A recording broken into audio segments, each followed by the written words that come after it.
deniz, ben senin qoynunda gəlir.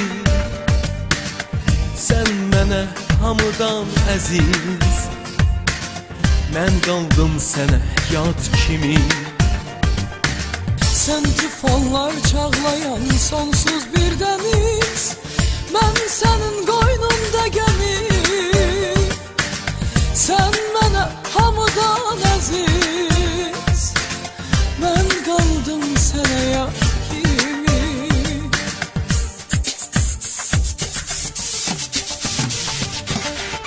Mən sənə inanıb səninəm dedim, sən mənim ən zərif gülümü dərdim.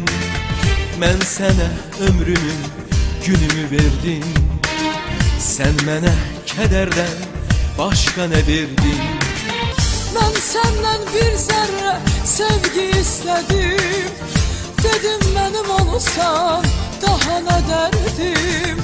Mən sənə ruhumu, qəlbimi verdim, sən mənə kədərdən başqa nə verdin?